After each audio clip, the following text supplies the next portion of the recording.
This is Karen with NewClevelandRadio.net, and it is time for Heart Mojo with Melinda Smith. And Melinda, again, you have another new guest with us, somebody we I both do. know. So tell Yep. us a little bit about Roberta. Well, I'm going to let Roberta talk about herself. But Oh, this is okay. Roberta Kalinsky. And let me give you a little side note. So Karen and I obviously were doing a podcast, and she said, now there's this woman who wants to start this group in Brecksville. Are you interested? So I went, and Karen, you couldn't go that day. Right. And here we are, what, a year and a half, almost 2 years Yep. later. I went to the group, we met, we had a great time, and then COVID hit, right? We were in the similar industry, both working in senior care industry, and then COVID kind of just took over. So what I'm going to do, first of all, the other thing is we're both Brecksville people. We went to Brecksville High School almost at the same time. Yeah. Interesting. Yes. Yep. So we didn't figure that out till later, but so much fun to have another B, a fellow B. Yeah. So Roberta, tell us a little bit about you pre getting into COVID, and then we'll go from there. Okay. I've been working in the occupational therapy field for over 30 years, for a while with pediatrics, and the majority of the time has been with senior care. I've always loved seniors. They have a deep place in my heart. I always took care of my grandparents and then my parents as they aged, and just love working with them. I started dementia programs because my mom had dementia, became certified as a dementia practitioner. So I started a support group, did dementia coaching, and did home care with that, but then started my own business, got certified as a senior personal trainer, had a couple clients, and was working with them, starting my business, and then COVID hit. Wow. And that changed everything. Before we jump into the COVID stuff, I just want to take a minute and talk about caregiving and how important that is. You were a home caregiver. Can you give us your perspective on that real quick, like what it's like to be, well, as quickly as you can. I know it's a lot, but a little bit about that. I can speak from a professional standpoint and a personal. My sisters and I were my mom's caregivers, and it's definitely different when you feel it from that side. It's such a difficult job for paid caregivers, and especially for family caregivers. It's not an easy job. You give up your life basically. Mm-hmm. And if you don't give up your life and you're still working and raising a family and you're in that sandwich group, it's just very exhausting, but also very rewarding at the same time. You get to spend time with your loved one and hold on to those memories and know that you're helping them and just trying to be with them as much as you can and enjoy them. I'm presently writing a program on self-care for caregivers, conquering caregiving in 5 weeks, I think I called it. But it's self-care for the caregiver, because people get sick. I mean, caregivers are one of the top, mortality rates. Right. It's so sad because of stress, and then they get sick and their loved one dies, and then a lot of times they get sick or die shortly after just because of the stress, and they know nothing else after that. So I'm focusing on self-care and how important that is for caregivers, taking care of you. If you can't take care, if you're not cared for, how are you going to take care of your loved one? Right. And staying strong, diet, exercise, and doing a lot of that to stay healthy, because it's a physically hard and an emotionally hard job. It's very demanding. Our last podcast, we had Labina on, and she actually she took care of her mother, and she wrote a book about her journey with Alzheimer's. And then the second book, that's journaling, that helped her get through the process, was journaling for caregiving. So that's your perspective as the person caring for. How did you feel as a caregiver for somebody else? For somebody else, know what you're doing, educate yourself on safety techniques for transferring, your loved one, because you could hurt yourself big time. So we always did a lot of education on how to move the person in bed, how to get them in and out of bed, getting them on and off the toilet, dressing techniques, cleaning. There's so many facets to caregiving that it's important to know what you're doing. There's even videos on YouTube, believe it or not, on how to do caregiving. So if you how don't know, important, how important, those are all the technical skills and those are all important as well, but how important is it to have heart for this? oh, Like, it's number one. It's number one. If you do not have a heart, you're not going to be able to care for that person with a heart. It's so difficult that you have to have emotions. You have to be very mindful. And that's like what I go into too, is being mindful. And that takes a heart to be mindful. I mean, I believe some people say no, but I really feel it takes a heart to be mindful, because you have to stay focused right here. right. If you could stay focused right here and care what you're doing, you need a big heart. You have to genuinely love what you're doing. Even though it may be hard and you're tired and you want your life back, you have to at least love that person and know that you're helping them, and keep all of the choices that you make with love in the background. Is this the right thing to do?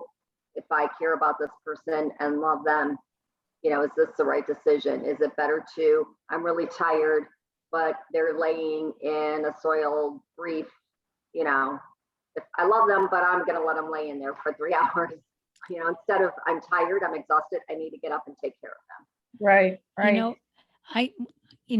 I cared for my mother for the last 2.5 months of her life. And I've shared this before, that my mother and I had a very love-hate relationship. We knew we loved each other, but if I didn't do it my mother's way, it was the wrong way. And it was for the first time in my life that I had to put myself in her shoes, knowing that she needed to be cared for. There would be things that she might say or do that would break my heart, but I had to keep a smile on my face. And when I could, I would walk out of the room and shed those tears, or, bang on something. But you are so right that you have to be there for that person more than you're there for yourself. Right. And you made a really good point too, Karen, that oh shoot, and I just lost it. That what did you say? Oh, You gotta be, things that she said would maybe hurt you. You have to keep in mind as caregivers that they are going to say mean things, especially if dementia is involved. A lot of times they say things that just their mind is saying, but they don't mean it. And that's hard, because it hits you as a child of the person too. That's hard to take that abuse, but you just have to say, this is a disease. It's not them. well, it's hard, even if it's not your parent, even if it's somebody else. I worked in an assisted living, and sometimes the residents weren't so nice to you. And yesterday they were great, right? Yesterday they loved you. Today, not so much. Right. So you really need to keep that perspective that, they don't. One of the things I've explained, because I worked in the caregiver industry, was when you look at that person, put yourself in their shoes. How would you want to be treated? Right. Would you want to be spoken to that way? It's demeaning. Even people who have dementia or Alzheimer's somewhere, they feel it, right? They feel it here. And it's demeaning to have somebody wipe your butt or, change your diaper, whatever they need to do. So if you put yourself in their shoes, then you have the perspective of care, like, this is what I would want. Right. And on the same token as that is loss of identity. They have lost their identity. They have lost who they are. And a lot of times they've lost that person and they don't even know or remember who that person was or is. Right. And it's putting yourself in their shoes at that point too, saying, this, and I always tell my clients, learn as much as you can about that person. If it's not, even if it is a loved one, learn everything you can about them, especially in their younger years, and jobs that they had, hobbies that they had, things that they really love to do, and bring that back. Talk to them about those things. Give them some of their identity back and treat them as a person and not as this body that they're taking care of, and I'm exhausted, and and you have to really be mindful of that, and keep in your thoughts that this is your parent or family member or someone else's parent. If it's not, if you're paid caregiver, treat them as if they were your family. Absolutely. Because it's harder on them than it is on you. And the dignity and everything too, that's hard. Yeah, I think if caregiving isn't like, if you can't have your heart in it, then you shouldn't do it. It's not about the money. Mm-hmm. It's something that you need to do because you want to give back and you want to help somebody, and you do get paid, and they should get paid more, honestly. But that's kind of the focus. The focus should be on that other individual, and that's what you were doing. So I'm going to switch back to COVID now. Okay. When COVID started, you were working somewhere doing exercise there, correct? I was doing occupational therapy, assisting at a nursing facility, skilled rehab. But I had like 3 or 4 clients for my business. And the idea was kind of to slowly build up my business and then get out. And my business is 50 Plus Well Fit. And I focus on wellness and fitness for mostly women. I mean, I do for the fitness, I do men and women. And I work in their homes. And I'm soon going to be doing online fitness also, as soon as I get technology down and this program down. But I go to their homes. This is the start, right? This is the start. And it's just great. During COVID, I had to wait until I was allowed to go into their homes, and they were just so grateful, so excited to have someone come in, because a lot of my clients right now are in their 80s and 90s. I had 2 97-year-olds, and they wanted to do exercise, and they did great. I mean, they were doing wonderful, and one still is doing wonderful.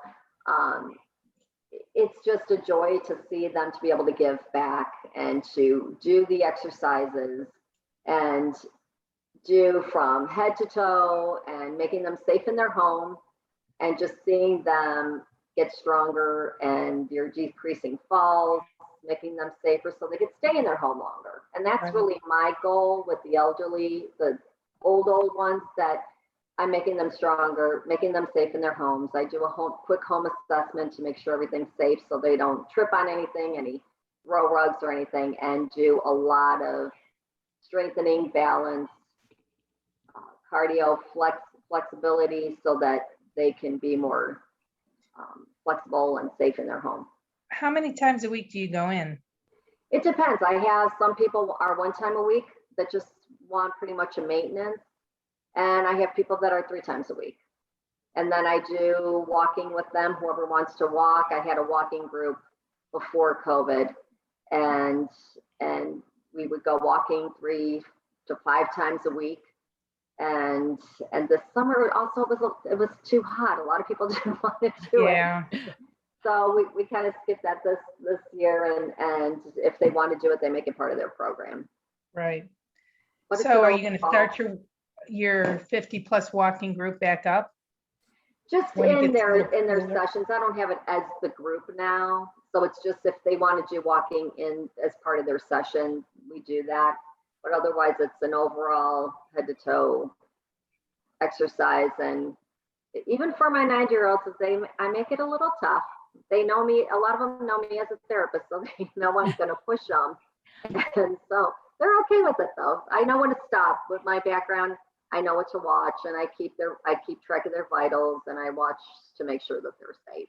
Well, so and I'm sure you don't make them do something that they physically don't feel they can do. No. Oh, no. But I will if they're going, no, it's hot, or I'm tired. It's like, oh, come on, and get them going. I know with working with seniors so long, I know who you can push or joke around with and who you can't. So you kind of know how to. Because you learn your clients, like we were talking about with caregiving. Right. How are you getting these people? How are they coming to you? Pretty much word of mouth right now. Pretty much word of mouth. I've had some former clients that I had in home care that knew that I was starting it, and some had called me back. I would call a couple of people that I knew friends, people from the church. I signed up with Brecksville and Broadview Heights Human Services, Mhm. and I've gotten several clients through them. And then it's been word of mouth. A lot of family members. So I get some of the ethnicities. I'm learning their language. I could count in 2 different languages now. Oh, boy.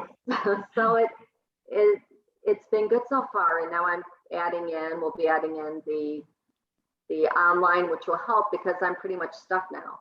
I also do facilities, group exercise in a couple of the facilities. And also now because of them asking where I get clients, I've had the activity directors when they have plan of care meetings and someone says, well, my mother or father can't get therapy anymore. They won't pick them up for therapy. I don't know what to do. So they're like, here you go. Call this lady. She's doing it. So I've gotten a couple clients that's out with good. so far too. Yeah.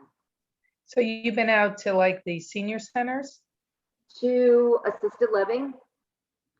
Have you gone, you mentioned Brecksville, Broadview Heights. Well, that I call them and put my name in with them, especially during COVID. If someone just needed a sitter or someone just needed someone to go check on them, I would go do that.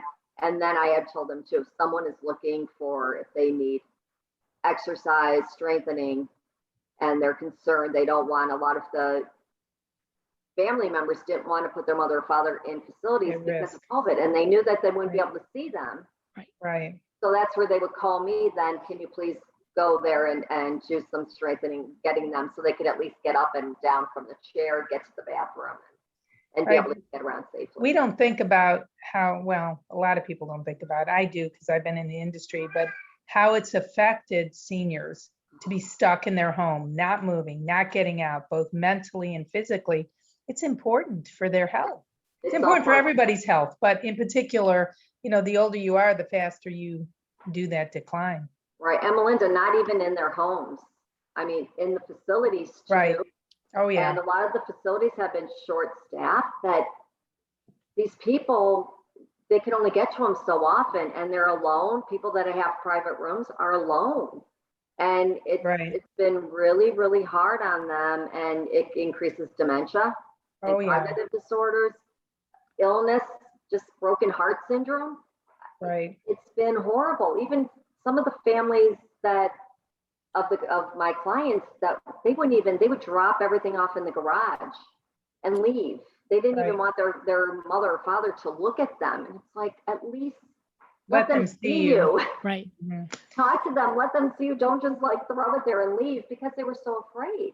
Well, and it really affected a lot of the clients. I had a relative who was living in independent care, and her son's a doctor, and he couldn't even go into the building. He had to drop everything off outside the building for her. Her window did not look out onto the parking lot, so it wasn't like she could wave to him. And then they got a call like almost towards the end of COVID, and I wish it were the end, but I was just but they got a call saying that she tested positive, and it was like, how can this happen? Like her food's being left outside her door. But anyways, being as independent as she wasn't letting anybody know how sick she was. And it wasn't till like the last day that she called her son and said, I think it's time I say goodbye. And, he said, here I am, a doctor, but that's not my facility. She's my relative. I can't go in. So I can understand, because this woman, she was painting and reading and doing everything. And, it has to be horrible being alone like that. That's one of many stories. It was when I was working in the facility when COVID started. It was the hardest. It was the scariest, but it was the hardest, saddest thing to see, because those people didn't want you to leave.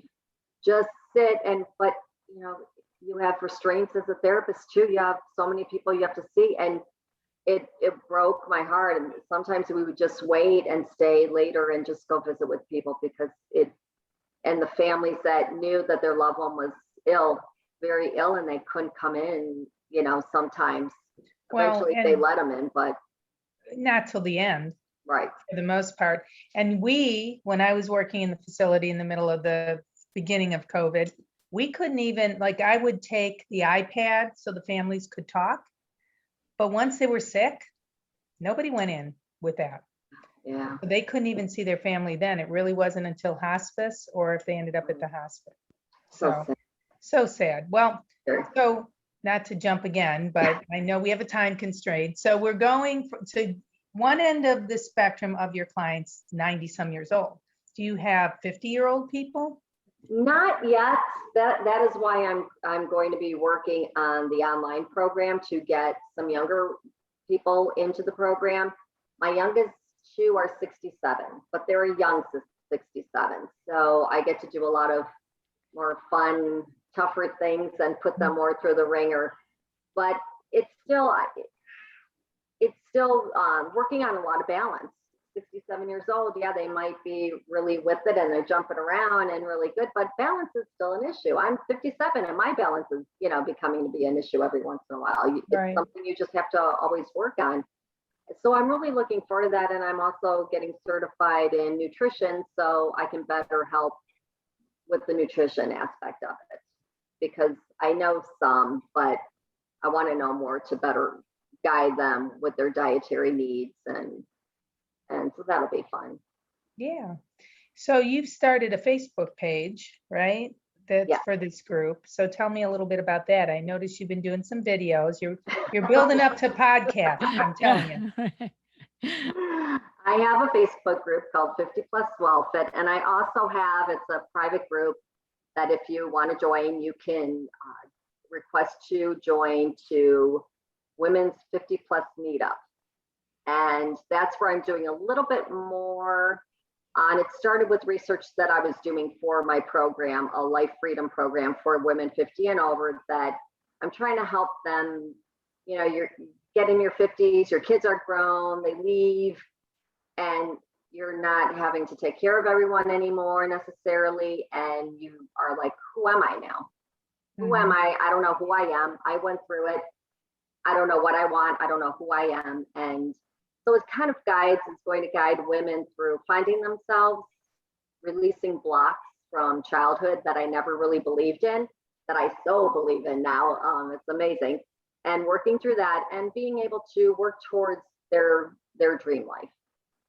So that's been really exciting. That's what I'm doing. So, and I'm following the steps that I've taken that have worked. So in that 50 plus women's 50 plus meetup group, I offer some videos on breathing exercises, following different techniques. I'm also getting into EFT, which is emotional freedom technique, also called tapping, where you tap on meridian points, and it calms the nervous system and can release blocks. And it's just very good for anxiety, headaches, different illnesses, that it can help calm your system down.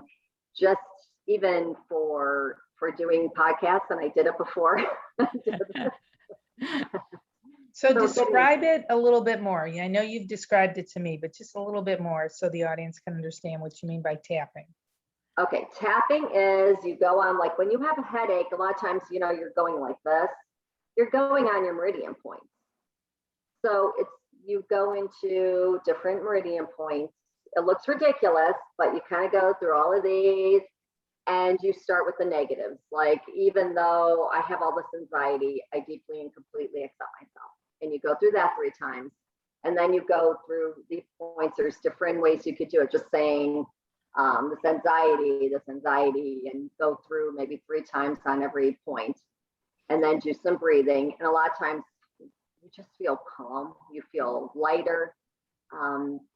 You could do a story, like for a lot of past traumas. My brother was killed in a car accident. I thought, oh, I'm okay. That was in 1981. And I started tapping on a story about my brother and lost it. And then did it again, lost it again, did it the 3rd time. And it was like, oh my gosh, like I just released all this guilt that I felt because I wasn't home with him. He went out, and if he would have stayed home, with me, I was coming home, then he would be okay, which I know that's not true. But so it just kind of releases old beliefs that you have. And it just, in combination with really deep belly breathing, it is phenomenal. It has changed my life, made me realize blocks that Melinda, you and I were talking about alcoholism, which we weren't going to get into, but I'm a child of an alcoholic mother. Yeah. But just realizing those blocks that you have, these emotions that you hold on to that make you self-sabotage your life in your adult life. And so that's what my 50 plus, the women's portion of my program. And I want to get into that a lot more. So once I get my programs done and really out there, I think that's when we start to come in our own, even though I've moved into the next group. But I think we start to come in our own and start to look at those things, right? So we've hit that point in our life, our children are grown, they're out of the house. All the distractions that take you through your life are pretty well gone. Right. And then with COVID, it stripped a whole nother layer off real quick.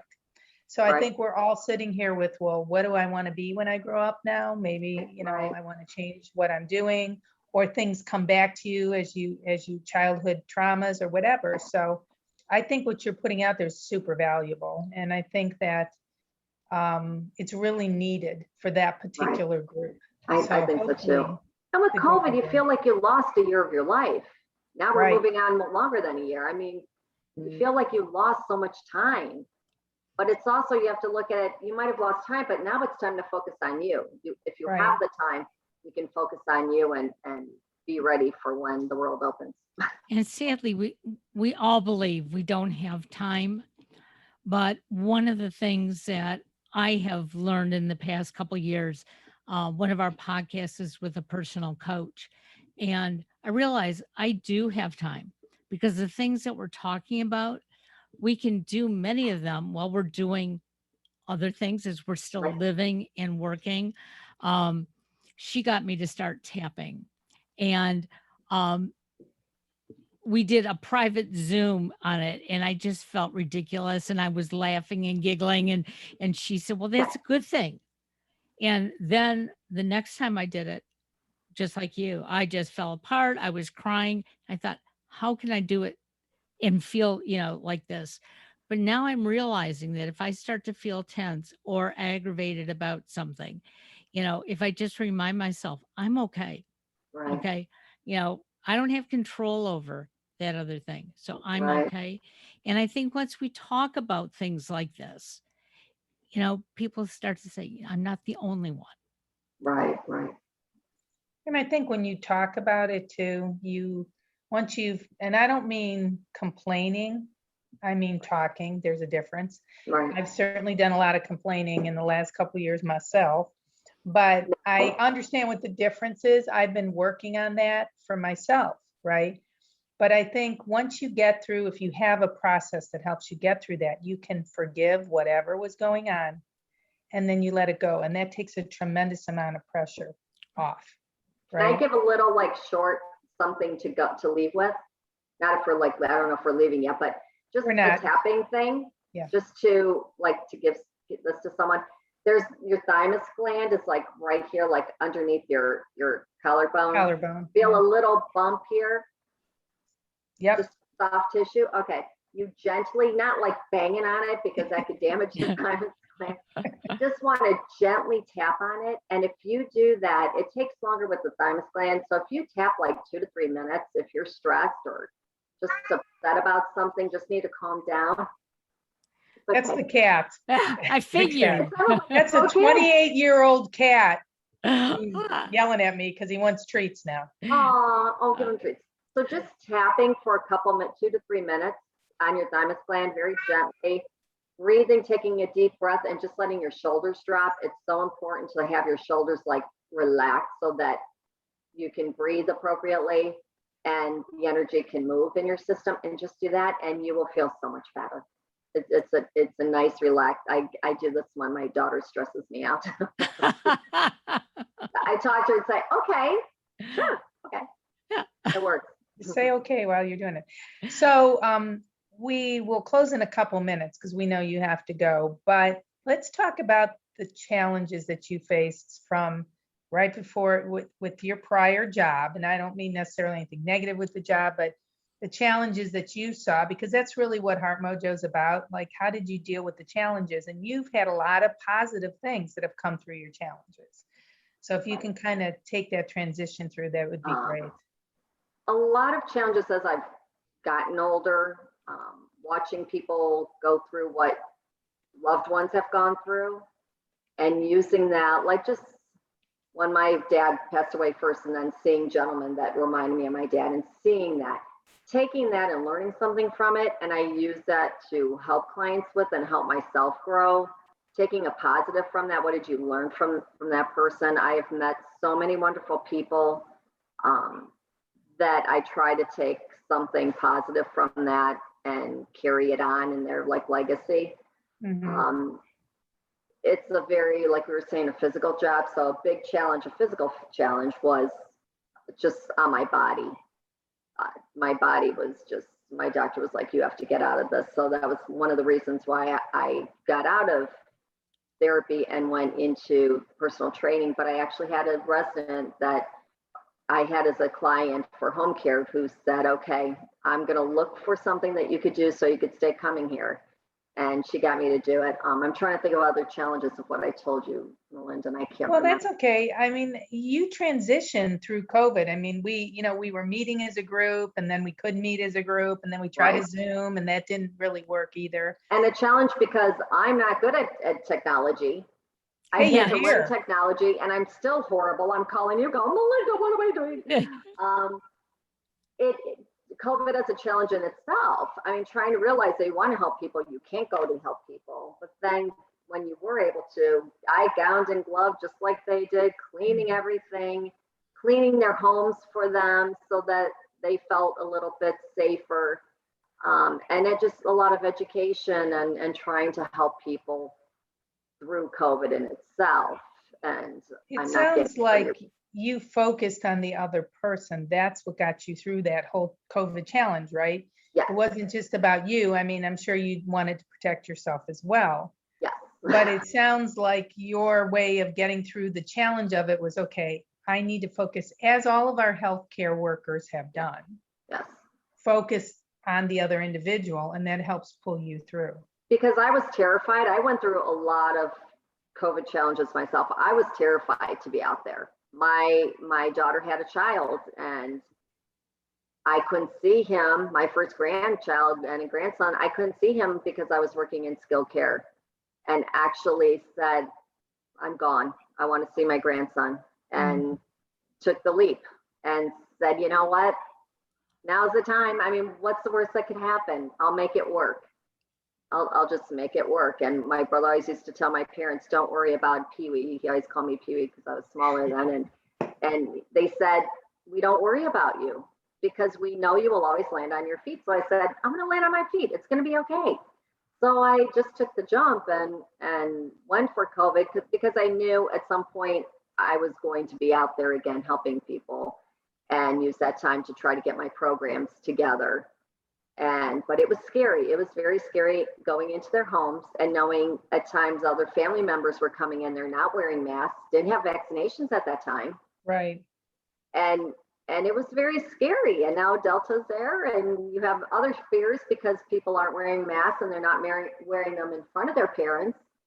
And Right. my biggest fear is I don't want them to get it.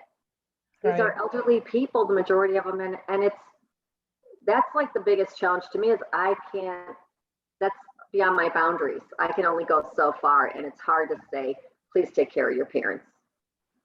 Right. Because if you don't, who is? Right. No, absolutely. That's a very important message that you just gave there. And I wish people would understand that. Okay. That as somebody in the industry, you can only do so much. Okay. You can be there to strengthen them. You can be there to guide them. But at the end of the day, when you leave, family or those very close friends have to be there. And if we don't start helping each other out, we're all going to get to that point at some time. We're all going to need help. And so, we have to take care of each other right from the beginning. Right. Amen. This is an old man cat that's yelling at us right Yeah, now. that. Give that cat a treat. He's a crotchety old cat. uh, He walks like he's on glass and he's screaming in the background. Maybe he not needs home. fitness training. yeah. What'd you say? Maybe he needs fitness training or tapping. Yeah, You can I do think he tapping just for sleeps. animals. He's one of those cats that you go up and you just make sure he's still breathing because he's breathing so shallow. But 28's pretty old for a cat. Wow. So he is Yeah, definitely that's old. geriatric. Yeah. Yeah. So sorry for my normal Oh, listeners here. that's I'm not wonderful. home at my home. So kind of got to go with the flow. So, There you go. It works. well, I really appreciate you being on. I know you need to go. What parting words would you give to somebody, let's say your 50 plus group, not just about exercise, but moving forward with that aging process? Be you. Know that you're enough. Know that you're everything that you need right now. And just breathe, take a deep breath and just relax, because it will help. It will, just relax your shoulders. It will help you heal. It will help you feel better. And just know that you are enough. Because so many women just feel like they're not enough because they're told you don't do this, you don't do that, or you're not this, you're not that. And you know what? We are enough. And it's okay to take that leap sometimes. That's really the right move. If you feel it, it's probably the right thing. Absolutely. So, well, thank you so much, Roberta. We're going to have you back at another time soon to try to go into that next section that you're working on when you're ready. But I want you to know you did an awesome job You today did. on the Thank you. podcast. With your help. I told you it'd be fine. So, Well, thank you. Thank you, Karen. and Thank Melinda. you. We'll so see you how soon. can people find you before we go? Well, my IT girl took my website away, and we're making a blog, so she's presently working on that. And as soon as I get the rest of the last two things done that I need to give her, she will be done. But my page will be, I have to wait to give that. You can email me at Roberta.5050 wellfit WELLFIT @gmail.com. And what about Right Facebook? now. What's your Facebook? Facebook, it's under 50 plus wellfit. Okay. Sure, those are in the notes today, so no Yep. excuse. Yeah. Thank you again. Thank you, you. everybody. Take care, guys. Take care. See Take you care. soon. Bye-bye. Bye-bye. Bye.